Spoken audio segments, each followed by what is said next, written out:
Kan jy dalk vir 'n oomblik bietjie dink aan 'n moment in jou lewe toe jy baie alleen gevoel het?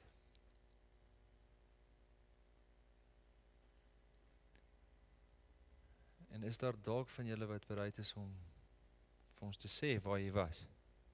Ek gaan maar opskuif.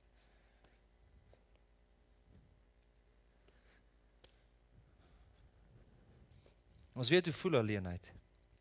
Is daar van julle wat dalk so ietsie wil sê van hoekom jy op daai plek was of waar die plek is wat jou alleen laat voel het?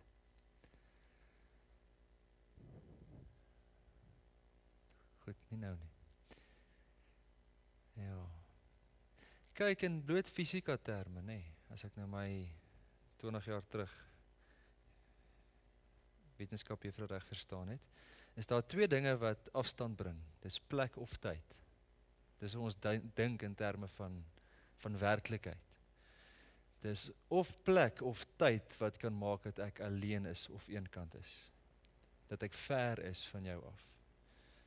Ek kan hier wees en jy kan ook hier wees, maar as ons op verskillende tye hier is, dan is ons verwyderd.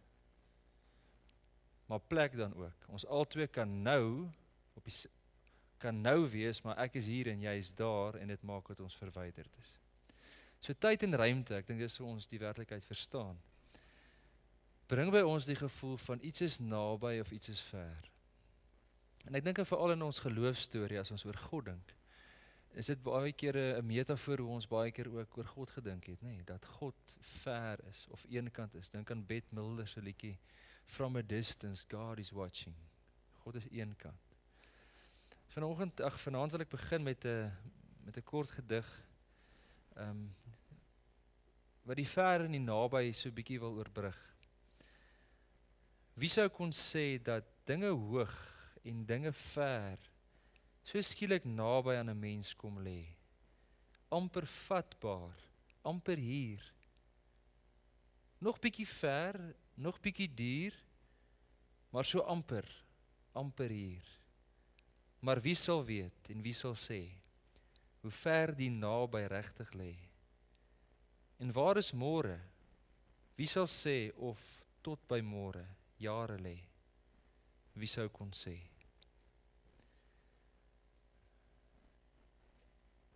Die hele soeke by elkeen van ons dat dit wat ver is met naby kom. Dink net maar aan verhoudings, nê. As jy in 'n verhouding is met 'n familielid of met 'n geliefde, ons hou nie daarvan as daar afstand is nie, as daar verwydering is nie, of dit nou op emosionele vlak is of op fisiese vlak. Ons sou baie graag daardie afstande wil oorbrug. Ek wil naby voel aan jou, ek wil naby wees aan jou, ek wil in jou oë kyk. Nou, hierdie een vertelling wat ons nou vanaand gaan kyk, Johannes 20, ek dink nooi elkeen van ons uit. Soos ek nou gesê het, ons lees hierdie tyd van die jaar reg oor die wêreld en al die kerke, die verhale van na die opstanding tot en met die hemelvaart, daai 40 dae wat Jesus op aarde was. In die een plek as 'n historiese gebeure, dit is wat gebeur het, maar ook dan, en ek is daarvan oortuig met my hele hart, dat dit ons uitnooi om te kan sê dat die opstanding ook vir my en vir jou vandag 'n realiteit is. Dat die opstanding in my en in jou. En ek dink as ons nou metafore vir opstanding moet noem, sal dit dalk iets wees soos opstanding beteken nuwe lewe, opstanding beteken tweede kanse, opstanding beteken derde kanse, opstand beteken weer 'n keer. En dat ek nie uitgenooi word. Daar is 'n storie waarvan God die outeur is, wat sê daar is nuwe lewe, daar's tweede kanse, daar's 'n oorbegin vir elkeen van ons. So Johannes 20 van vers 19 af. Daardie sonnaand was die disippels bymekaar en alhoewel die deure gesluit was omdat hulle bang was vir die Jode, het Jesus gekom en tussen hulle gaan staan en vir hulle gesê, vrede vir julle. En nadat hy dit gesê het, wys hy sy hande en sy sy vir hulle, en die disippels was baie bly toe hulle die Here sien. Vrede vir julle, sê hy weer vir hulle. Soos die Vader my gestuur het, stuur ek julle. En nadat hy dit gesê het, blaas hy oor hulle en sê, ontvang die Heilige Gees. As julle vir mense hulle sondes vergewe, word dit vir hulle deur God vergewe. As jy dit nie vergewe nie, word dit nie deur God vergewe nie. Nou Thomas, wat ook Didimus genoem is, een van die 12, was nie by die disippels toe Jesus gekom het nie. Die ander disippels sê toe vir hom, ons het die Here gesien, maar hy sê toe vir hulle, As ek hier die merke van die spykers in sy hande sien, en my merke en my vingers in die merke van die spyker steek, en my hand in sy sy steek nie, sal ek nooit glo nie. 8 dae later was Jesus se disippels weer by mekaar, en Thomas was hierdie keer by. En hoewel die deure gesluit was, soos nou die tweede keer, het Jesus gekom en tussen hulle gaan staan en gesê, vrede vir julle. En daarna sê hy vir Thomas, bring jou vinger hier en kom kyk na my hande, en bring jou hand en steek hom in my sy, en moenie langer ongelowig wees nie, maar wees gelowig. En Thomas sê vir hom, my Here en my God. En toe sê Jesus vir hom, glo jy nou omdat jy my sien? En hier kom elkeen van ons ook nou in die verhaal in. Gelukkig is die wat nie gesien het nie, en toe tog glo. Jesus het nog baie ander wondertekens wat nie in hierdie boek geskrywe is vir sy disippels gedoen, maar hierdie wondertekens is beskrywe sodat jy kan glo dat Jesus die Christus is, die Seun van God, en sodat jy deur te glo in sy naam die lewe kan hê. Is dit nie 'n ongelooflike verhaal dat Jesus sy eerste verskyning aan sy disippels is? Hulle is in Jerusalem, dis nie hulle tuisplek nie, hulle bly in Galilea, en iewers die aand is hulle bang, en nou kruip hulle weg, en dan 3 keer, word dan net vir hulle gesê, vrede vir julle. En die woordjie vrede beteken net daar, dit sal met jou goed gaan. Hulle is bang, en hier kom hierdie uitspraak net, baie skielik, dit sal goed gaan met jou. En dan, as Jesus dan 8 dae later aan Thomas verskyn, dan trek hy ons in die verhaal in, en sê hy ook baie gelukkig, selfde woordjie wat ons kry in die saligsprekinge, nê, makarios, baie gelukkig, welgeluksalig, geseënd is die ene, ook hulle wat wel my nie sien nie, daar met die opstanding nie, maar wat wel sal glo. So hierdie storie praat met elkeen van ons ook in 2015. En ek dink die storie vertel vir ons iets, dat God se tyd skielik is. Ons kan op 2 maniere oor tyd dink. Die een is bloot kronologies. Tyd begin, en soos 'n horlosie loop homself af. Dis oggend, dis middag en dis aand. En as ek en jy met my eie lewe leef, dan leef ek volgens kronologiese tyd. Of as ek vanaand beplan het, en jy het ook beplan om hier te wees, het jy geweet, jy kon vanmiddag 2 uur, 3 uur of 4 uur of 5 uur op 'n ander plek gewees het, solank jy net 6 uur hier was. Party van julle so 2 minute oor 6. Dan was dit nog heel goed om mekaar hier te vind. Maar God werk met ander tyd. Ons noem dit met skielik. Want reg deur die Bybel is dit die manier hoe God teenwoordig raak in mense se lewens. Hulle verwag God nooit. Met eens, lees ons baie keer, was daar iemand. En toe gebeur dit, en toe is die mense verstom, toe is hulle verbaas, toe is hulle bang. Dis hoe die begin van ons planeet en die wêreld ontstaan het. Ons lees in Openbaring, dis hoe alles tot 'n einde gaan kom, net skielik. Niks wat dit gaan beplan of gaan vooruit voorspel nie. En Jesus se lewe op aarde, ek dink is dan so 'n verhaal, nê. Selfs nog Jesus se voorloper Johannes die Doper, sy pa Sagaria, wat priester was, daar staan in die teks in Lukas, met eens verskyn daar, skielik. Dieselfde in Lukas 1, wanneer die engel aan Maria verskyn en sê, met eens. Josef skrik wakker, hy droom met eens. Die herders is daar in die veld en ons lees, met eens staan daar 'n engel tussen die herders en hy sê vir hulle vrede op aarde, vandag sal daar gebore word. En dan sê die teks, en skielik was daar 'n menigte engele. Dis 'n verhaal wat ons reg deur die Bybel kry. Met die opstanding gaan hierdie 3 vrouens graf toe, hier in die bovertrek, en met eens, en skielik. God kom skielik in elkeen van ons se lewe.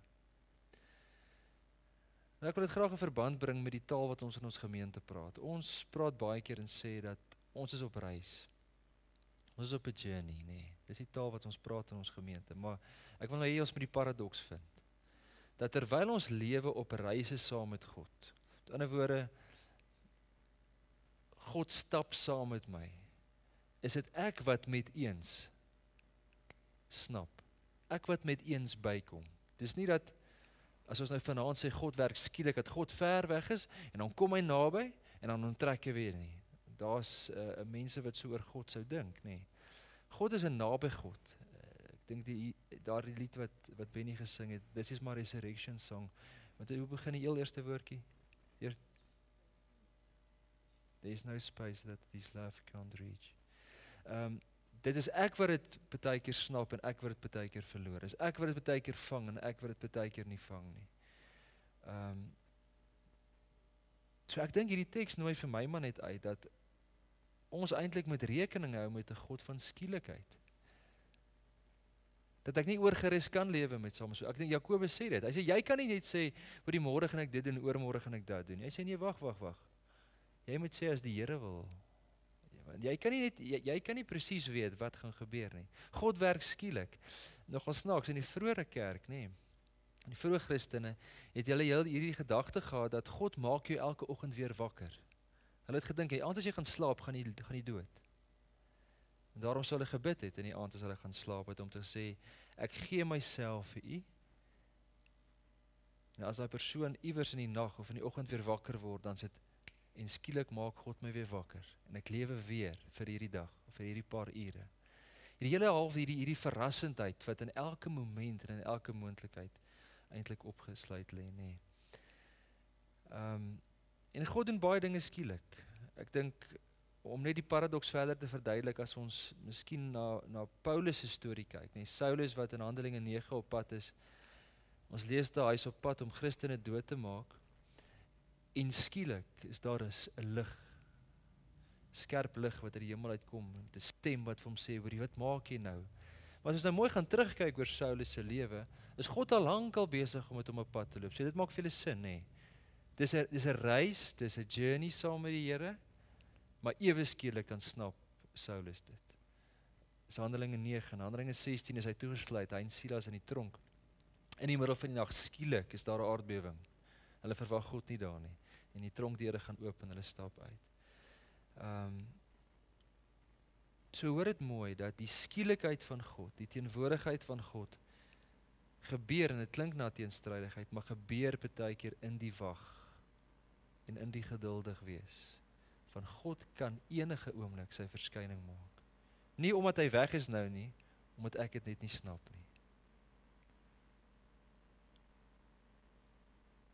So dink 'n bietjie aan jou eie lewe net, aan die groot momente van jou lewe.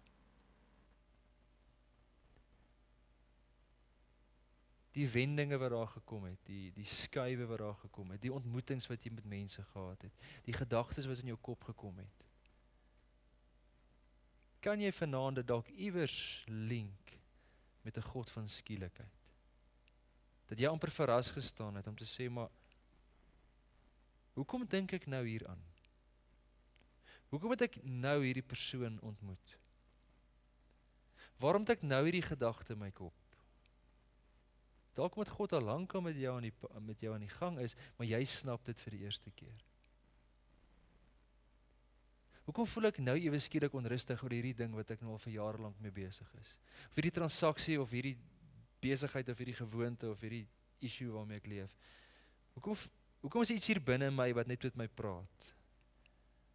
Dit kan skoonheid wees. Jy ry in die kar of iewers stap jy rond en ewe skielik sien jy net iets wat nog altyd daar was, maar jy sien dit.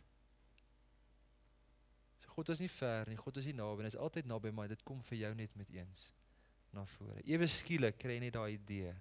Ewe skielik sit jy dalk in stilte, sit jy dalk in 'n erediens, sit jy dalk iewers en dan kom daar iets.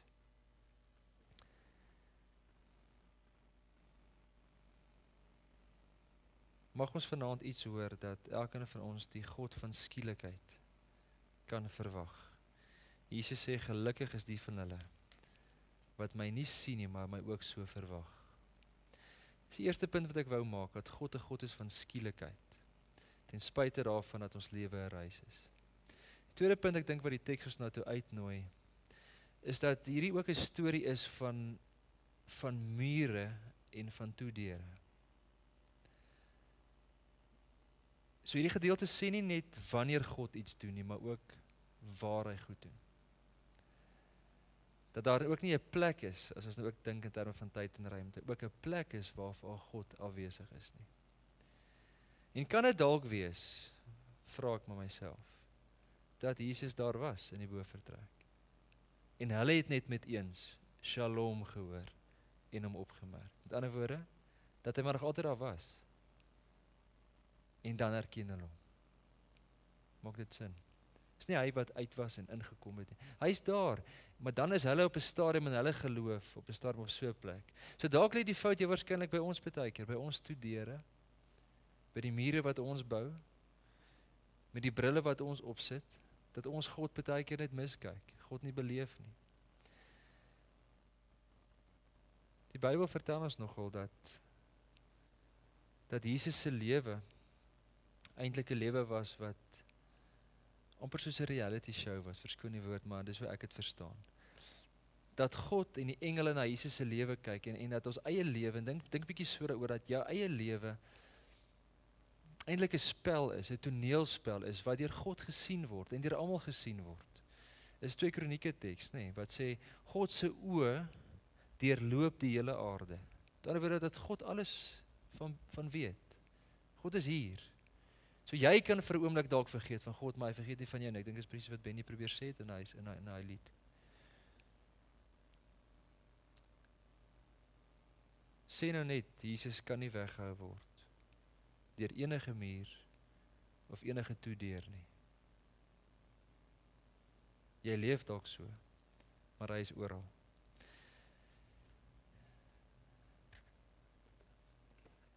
Ek het al baie keer die bekende gedig van E.E. Cummings gebruik, wat ek net weer wil lees. En wanneer sy die gedig skryf, verwys hy na die gebeure in Eksodus 4, waar Moses by die brandende doringbos kom, braambos kom. Waar Moses loop rond en dan sien hy die bos wat brand en dan kom hy agter, wel God is in hierdie bos. Dan trek hy sy skoene uit, sy dig, sy sê, Earth is crammed with heaven, and every common bush afire with God. But only he who sees takes off his shoes. The rest sit round it and pluck blackberries. Ek dink nie God het vir die eerste keer aan Moses verskyn in Eksodus 4 nie. God is altyd daar, maar Moses was gereed om God te sien.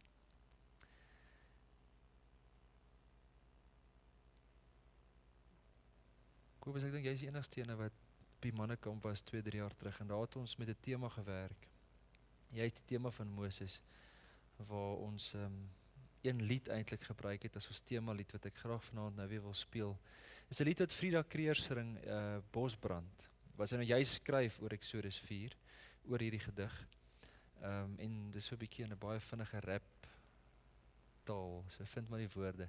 Maar as hy iets skryf van waar's God en is hy hier, is hy daar en sy maak dit nou baie prakties van toepassing op die Karoo, as hy vandag in die Karoo sou stap. Maar hoor bietjie hoe eindig sy as hy sê, en ewe skielik besef sy dat hy altyd, God maar nog altyd hier is. U is in my en ek is in u en ons is in hom en dit eintlik maar net gebeur. Dat ons besef, God stap deur tyd en deur ruimte. Sou ons dit kon glo? Dat die aarde wemel van die hemel.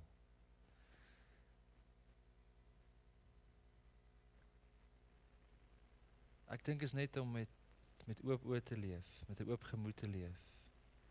Die mure wat ons bou,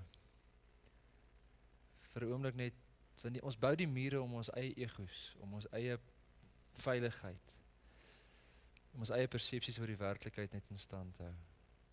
So daar waar ons minder word, glo ek, sal God werklik meer word, soos wat Johannes die Doper gesê het.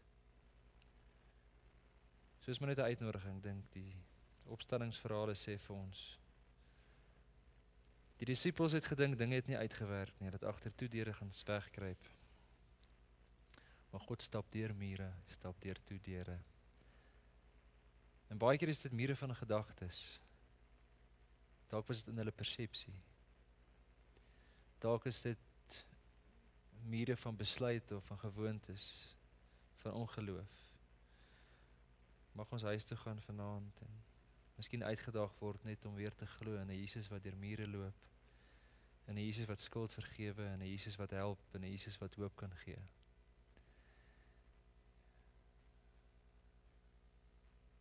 En ek dink die grootste vreugde wat ons op hierdie aarde kan kry is wanneer jy in ander mense se lewens instap en hulle erken eintlik vir God. As jy ook deur mure en deur grense kan loop, vir mense net 'n ander perspektief en 'n ander stuk realiteit kan bring. Selfs die dood was nie 'n muur waardeur Jesus nie kon loop nie. Mag ons daarin vashou. Mag ons glo in 'n God wat skielik kom, en 'n God wat deur mure loop. Kom ons sit net so en dan sluit ek vir ons af. Here, baie dankie dat U nader is as wat ons klere aan ons lyf is. Ons asemhaling, ons voete val, die taal wat ons is nader as alles. So mag ons daarom nooit voel U is ver nie. Maar help ons ook, Here, om met 'n ingesteldheid te leef, om soekend te wees. Om die werklikheid te snap dat U deel is van alles. Want ons leef baie keer net te besig. Net te vol planne en te vol van onsself. En dan voel ons alleen. Mag ons daarom, as ons hierdie kerkgebou uitstap vanaand, as ons in karre klim, as ons by die huis kom, as ons môre tussen mense gaan, net voortdurend met hierdie skielikheid van U rekening hou. Dat U stap en kom en gaan en is, oral waar ons kom. Ons bid dit alles in Jesus naam. Amen.